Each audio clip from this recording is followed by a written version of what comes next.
अब next topic है हमारा सेगमेंट। बराबर, कौन सा टॉपिक है? सेगमेंट। अब सेगमेंट क्या होता है सबसे पहले वो समझते हैं, फिर उसकी फॉर्मूलाज देखते हैं। ठीक है, तो देखो चलो, सेगमेंट।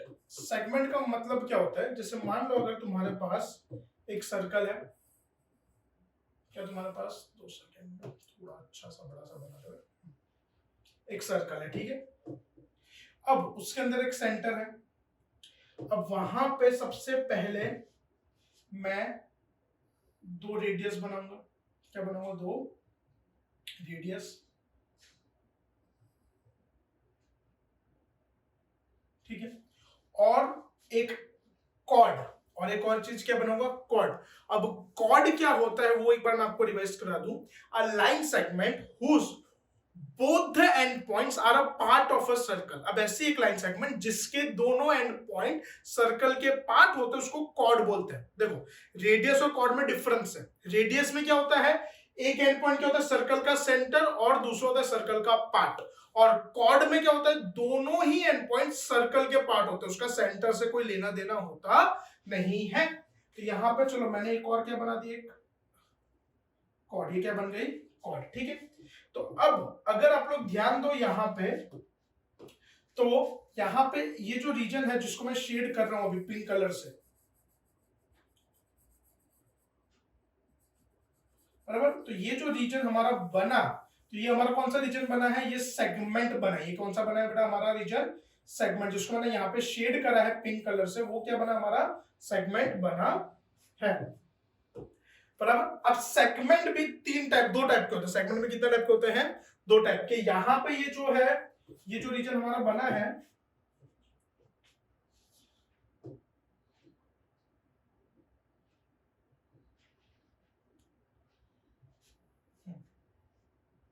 ये जो रीजन हमारा बना है ये होगा हमारा माइनर सेगमेंट। ये क्या होगा? हमारा माइनर सेगमेंट। और ये जो पूरा बचा इंक्लूडिंग ट्राइंगल, ट्राइंगल के साथ, हाँ, ये जो ऊपर का ट्राइंगल है वो भी उसका पार्ट रहेगा।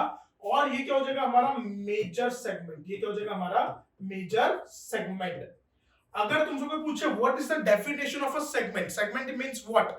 A region enclosed by a chord and its corresponding arc. A region enclosed by a chord and its corresponding arc. मतलब chord और आर्क के बीच का जो रीजन होता है वो क्या बनाता है? एक सेगमेंट बनाता है। वो क्या बनाता है?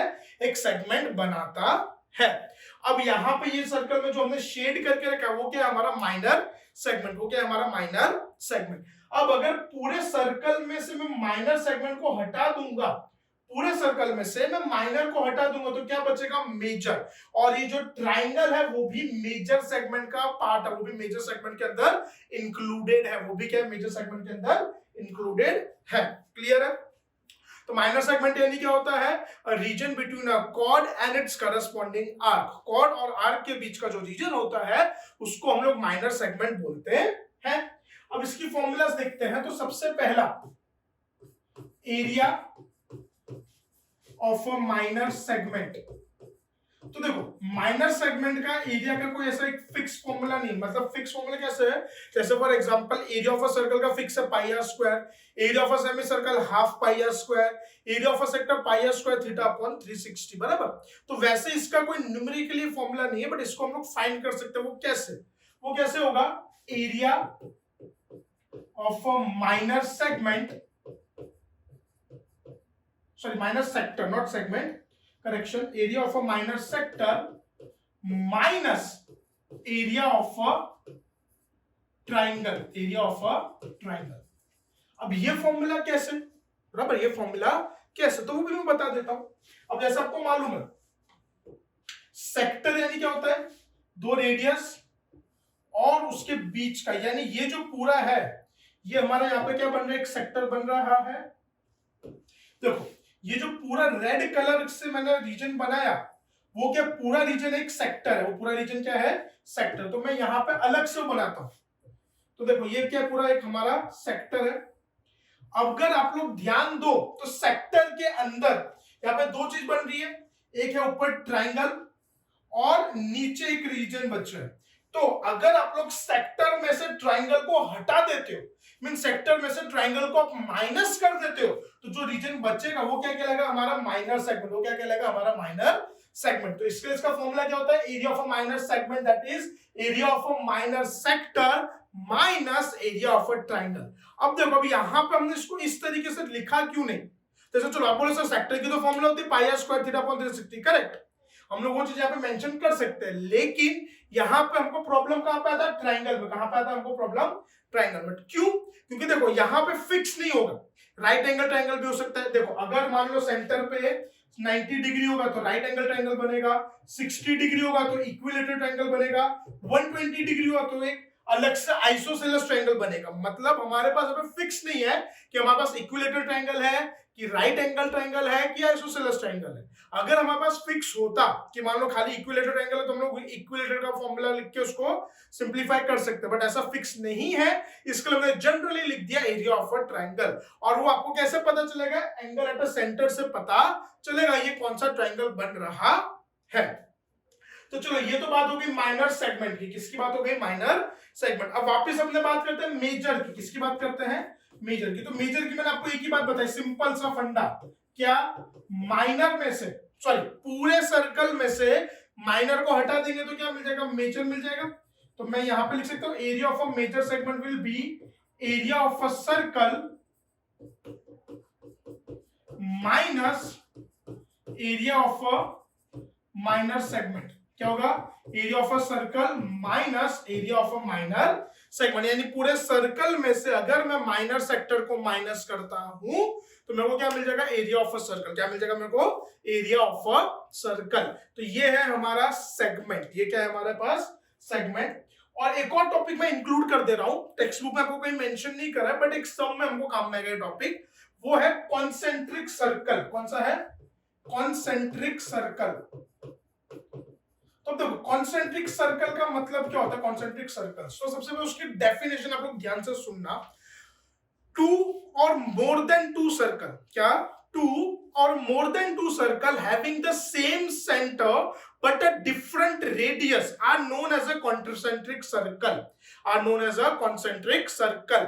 अगर वो भी दो सर्कल है जिनका सेंटर सेम है और रेडियस अलग अलग है, दो या दो से ज्यादा, 2 3 4 5 कितने भी सर्कल हो सकते हैं, लेकिन सबका सेंटर सेम होना चाहिए और रेडियस अलग होगा, तभी उसको हम लोग कॉन्सेंट्रिक सर्कल बोलेंगे। तभी क्या बोलेंगे उसको हम लोग, कॉन्सेंट्रिक सर्कल्स। और इसको हम लोग रिंग भी बोल सकते हैं। क्या बोल सकते हैं, एक तरीके से रिंग। क्या बोल सकते हैं इसको, रिंग, बराबर। तब कॉन्सेंट्रिक सर्कल की कुछ फॉर्मूलाज है वो भी हम लोग देख लेते हैं जो हमको काम में आएगी। तो सबसे पहले बेटा मैं यहाँ पे दो कॉन्सेंट्रिक सर्कल ले लेता हूं।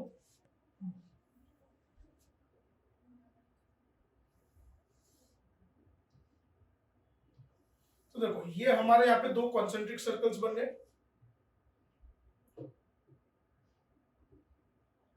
ठीक है। अब इसका जो सेंटर है, सेंटर ले लो O, बराबर। तो आप देख सकते हो यहाँ पे एक हमने दो कॉन्सेंट्रिक सर्कल बनाए। चलो फटाफट इसके रेडियस भी हम लोग बना देते हैं।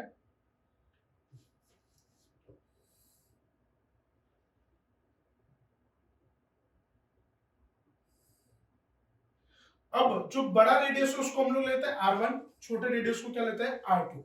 अगर आप लोग यहाँ पे ध्यान दो तो यहाँ पे हमारे पास दो सर्कल है, दोनों का सेंटर सेम है O। एक का रेडियस है R1, जो बड़ा वाला सर्कल उसको हमने R1 से डिनोट करा, और जो छोटा सर्कल है उसका रेडियस हमने क्या लिया, R2 लिया। क्या लिया हमने, R2। और ये टाइप के जो सर्कल्स होते हैं उसको क्या बोलते हैं हम लोग, कॉन्सेंट्रिक सर्कल। तो सबसे पहले इसमें आएगा width of a circles, width of a circle या फिर रिंग। तो विड्थ यानी क्या, तो दो सर्कल के बीच में कितना डिस्टेंस है। जैसे ये हमारे पास दो सर्कल है तो वो दोनों के बीच में कितना डिस्टेंस है उसको क्या बोलते हैं हम लोग, विड्थ ऑफ अ सर्कल। क्या बोलते हैं उसको हम लोग, width of a circle. And that will be R1 minus R2। मतलब बड़े सर्कल में से छोटे सर्कल का एरिया माइनस करेंगे तो हमको विड्थ मिलेगा। बड़े सर्कल में से छोटे सर्कल का रेडियस, नॉट एरिया, रेडियस। बड़े सर्कल में से छोटे सर्कल का रेडियस माइनस करेंगे तब हमको विड्थ मिलेगा। तो बड़ा सर्कल है हमारा R1 का, बड़ा सर्कल का रेडियस R1, छोटे सर्कल का रेडियस है R2, so it will be R1 minus R2। फिर area of a ring, area of a ring मतलब यहाँ पे कौन सा रीजन है वो भी आपको बता दूं।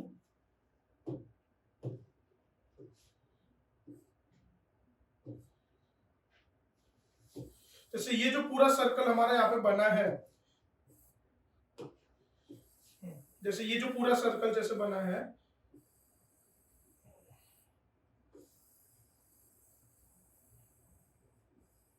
मतलब ये जो मैंने पिंक कलर के यहाँ पे शेड करके रखा, वो क्या बेटा हमारा रिंग का पोर्शन है, वो क्या हमारा रिंग का, और अपने को खाली वही पोर्शन का एरिया फाइंड करना हो, खाली यही पोर्शन का एरिया फाइंड करना हो तो वो कैसे होगा, तो दैट विल बी, अब देखो एक सिंपल सा फंडा है, जो बड़ा सर्कल है उसमें से अगर मैं छोटा सर्कल निकाल देता हूं, बड़े सर्कल में से मैं छोटा सर्कल निकाल देता हूं तो खाली रिंग का पोर्शन बचेगा, यानी पाई r1 square minus pi r2 square, that will be, pi will be common, so pi r1 square minus r2 square. क्यों? क्योंकि बड़े सर्कल का देखो एरिया ऑफ अ सर्कल क्या होता है, पाई r स्क्वायर होता है, तो बड़ा सर्कल का एरिया क्या होगा, पाई r1 स्क्वायर होगा क्योंकि रेडियस हमने r1 लिया है, छोटा सर्कल का क्या होगा, पाई r2 स्क्वायर क्योंकि रेडियस r2, दोनों में से पाई कॉमन, तो area of a ring that will be pi r1 minus pi r1 square minus pi r2 square.